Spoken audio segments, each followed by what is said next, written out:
Estamos junto a Soledad Gori, investigadora del CONICET. Soledad, bienvenida, ¿qué tal? ¿Qué tal? Bueno, Muchas lo gracias por la dialogamos con invitación. Silvia antes de comenzar esta nota, ¿no? La cantidad de noticias falsas y cada vez se van multiplicando, lamentablemente, en un momento muy particular, no solo de la Argentina, sino del mundo, que tiene que ver con la pandemia, ¿no? Uno piensa en la cantidad de contagiados, en la cantidad de muertos, así todo, hay noticias falsas que atentan justamente contra la sensibilidad de muchísima gente. Por eso le invitamos a Soledad para que nos ayude a entender por qué pasa lo que pasa. ¿Por qué pasa lo que pasa? Bueno, en verdad la fake news no es algo nuevo, ¿no? O sea, han de hecho generado que se votara de una determinada manera u otra acá y en otros países, digo, ¿no? A nivel política de fake news hace un montón. Pero la verdad es que en este contexto de pandemia, con el miedo, ¿no? Y la inseguridad que generó todo esto ya desde marzo del 2020, que proliferaron y han llegado por redes sociales, primero por WhatsApp, las típicas cadenas, y después hemos visto que han impactado también en los medios de comunicación porque hay mucho, ahora un feedback muy importante entre las redes y los medios, ¿no? Eso también es peligroso, ¿no? Porque obviamente el alcance es mucho mayor. Soledad, y en este sentido, digamos, ¿cuánto toman los medios, la gráfica, la televisión, la radio, de esas redes sociales donde muchas veces el anonimato es el que tiene el rol fundamental a la hora de divulgar una noticia falsa? Totalmente. Bueno, nosotros fuimos haciendo el trabajo, ya llevamos más de 200 chequeos y todos tienen que ver con coronavirus, y la verdad es que vemos un 30-35%, en algunos momentos fue 35%, va cambiando la estadística, de impacto en los medios de comunicación. O sea, esas fakes que nos han llegado por redes también las veíamos en los medios de comunicación. Soledad, una cuestión que a mí me parece interesante, ¿no? Después de publicar una noticia falsa, ese medio no advierte que es falso, por eso lo publica. ¿Llega las disculpas al lector, al televidente, a quien está escuchando la radio? ¿Llega la disculpa? Y la verdad que no, es muy difícil, por eso también nuestro trabajo, más allá no vamos a estar todo el tiempo, ¿no? Seguramente, por lo menos no con este nivel de trabajo, la idea es generar un pensamiento crítico en el televidente, en el lector, y también, de hecho, mismo en los periodistas, ¿no? Porque al principio lo que veíamos mucho eran muchos trabajos, por ejemplo, preliminares que llegaban a los medios de comunicación cuando se necesitaban muchas noticias sobre coronavirus. La gente quería informarse, estaba ávida de información, entonces llegaban muchos trabajos que quizás eran, no sé, con un titular del 80% de las personas infectadas padecen problemas cardíacos. Y en realidad era un trabajo de 100 personas evaluadas nada más. Ese tipo de cosas lo hemos visto mucho y no es algo falso completamente, pero sí genera angustia en la población, puede cambiar las conductas, puede tener un impacto directo, ¿no? Después, obviamente, los tratamientos milagrosos fue como otro de los grandes problemas y lo estamos viendo todavía. Diferente, ¿no? Sí, pero ha llegado a los medios. Increíblemente son cadenas que venían desde marzo y han impactado en los medios y bueno, han generado todo lo que generaron. ¿Podemos hablar de dióxido de cloro entonces? Eso mismo, por ejemplo, ¿no? Sí, tal cual es, por eso lo dije. La verdad que esa es una fake que vimos en marzo-abril del 2020 por cadenas. Es algo que hace mucho tiempo que se consume, lamentablemente, con uso medicinal cuando no lo es. Es un producto que es un compuesto tóxico que se utiliza así para purificar agua o se utiliza para la industria textil, blanqueador de madera también. Pero en ningún caso es un producto con uso medicinal porque no hay ninguna evidencia de que cure nada y encima hay evidencias sí toxicológicas porque de hecho hasta se hacen ensayos para ver cuál es el límite, ¿no? que puede quedar de residuo cuando se purifica agua, ¿no?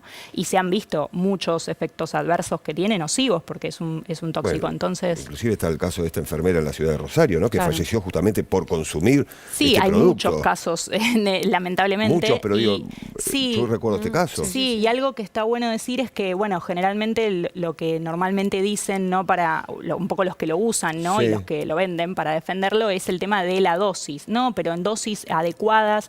Y si no hay primero que no está aprobado en ningún lugar del mundo, no tiene ningún tipo de registro, entonces no sabemos cuánto consume esa persona y además se sabe que tiene efectos acumulativos porque el riñón tarda en eliminarlo completamente. Entonces quizás hoy uno se siente bien, pero dentro de, no sé, 10 años de consumirlo crónicamente o menos, puede llegar a tener efectos muy complicados. Y que eso llegue a la televisión, la verdad que nos ha alarmado mucho. Consultarte fundamentalmente respecto también lo que implica la difusión en redes sociales de una noticia falsa. ¿Qué rol juegan los denominados trolls, los bots? Digamos, ustedes hacen un seguimiento respecto a qué impacto tiene una información falsa en un grupo de personas que a su vez la replica sabiendo que es falsa. A ver, nosotros no lo hacemos el estudio nosotros, pero sí sabemos de esto y esto ocurre con los bots. Lo que quieren intentar es que se viralice algo, marcar agenda, podríamos decir, en redes sociales, ¿no? Que se viralice algo que en verdad no tiene tanta viralización per se. Nosotros sí vemos, y se sabe en estudios en realidad, que la información falsa por redes sociales circula hasta 6 veces más rápido que la información verdadera. Y generalmente es porque es mucho más, o sea, tiene ese morbo, tiene un titular que impacta. Y de hecho, en las redes sociales que están ahora tratando de hacer estrategias con esto de justamente el coronavirus, ¿no? Se dieron cuenta todo lo que circula y que en salud pública es fundamental tratar de eliminarlo. Hay algunas herramientas que están haciendo, tanto WhatsApp, que no permite, ¿no?, que compartamos muchas veces, o en Twitter, por ejemplo, han empezado por ahora es una prueba, pero la típica es compartir el link, o ellos se han dado cuenta que compartir el link con el titular sin haber leído sin haber cliqueado, ¿no? Claro. Y eso se vio que ocurría en más del 50% de los casos. El 59% de las personas comparte sin haber hecho clic. Bueno, se empezó a hacer una prueba de avisarte. Ojo, estás por compartir algo que no abriste. Estaría bueno que lo chequees. Y así se vio que un 33% de usuarios se arrepentían de compartir, por ejemplo. O sea que estamos eso es algo igual inherente, se sabe en el ser humano. Uno quiere compartir lo que cree que es verdad, porque el sesgo de confirmación... Pero no es un dato menor, claro, que la mitad de las personas ni siquiera se fije en el contenido, en el de una noticia. Claro, y ese es el peligro de los titulares, ¿no? que a veces la noticia tiene la información cierta después, pero el titular, por el clickbait, a veces no sabemos que es puesto un poco como para llamar la atención. Entonces, la verdad que está bueno saber todos estos datos para uno ser consciente de sus propios sesgos y decir, a ver, esto me está angustiando, esto me está generando indignación, que es la típica de la fake news, ¿no? Entonces, tomarse un tiempo y tratar de chequear. Y si no, por lo menos no compartirlo. Claro.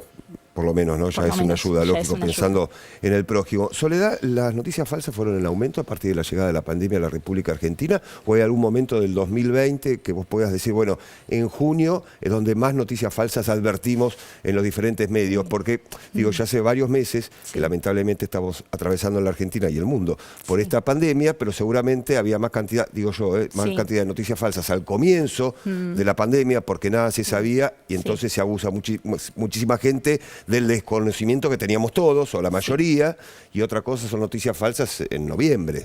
Pregunto, desde la ignorancia. Totalmente. No sé. Lo que sí vimos es verdad que al principio era mucho más por redes sociales, luego impactó más en medios, eso fue como cambiando. De hecho, creemos que quizás hay algunas intenciones, ¿no?, por detrás. Siempre la fake news tiene una intencionalidad de generar daño y de intereses, ¿no?, por detrás.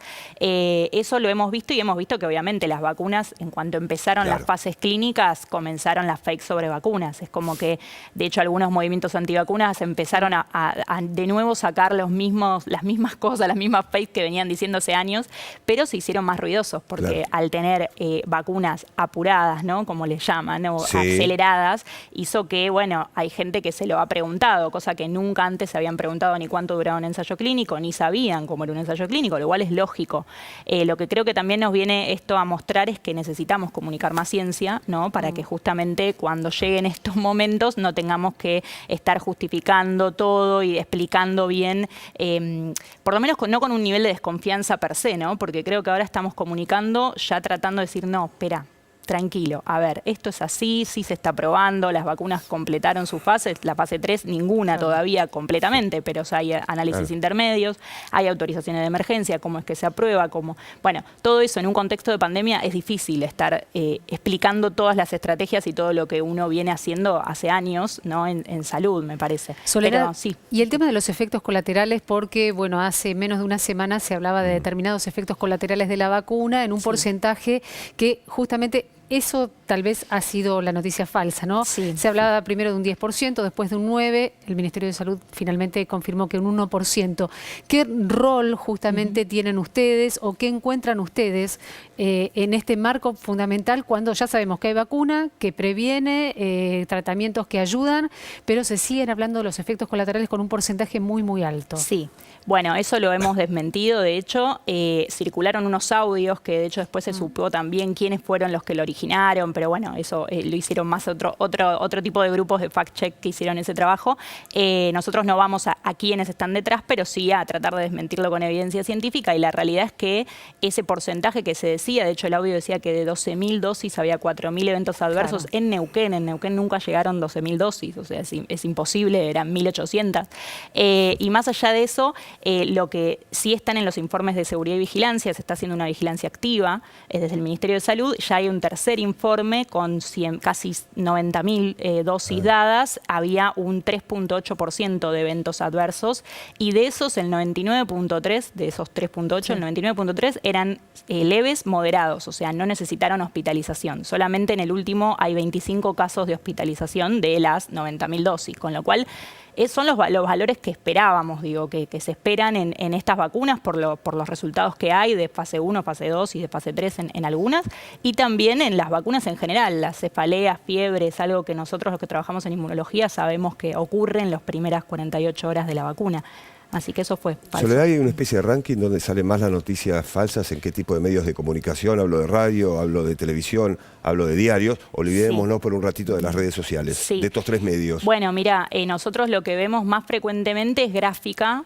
De hecho, generalmente en la plataforma Confiar aparece con una captura de pantalla, no diciendo qué medio, obviamente, pero sí que han salido en gráfica. Pero después vemos que obviamente eso también impacta. Lo que pasa es que tele creo que ya es como lo máximo, ¿no? Cuando llega a tele es un tema muy, muy impactante, como en el caso del dióxido de cloro, por ejemplo, ¿no?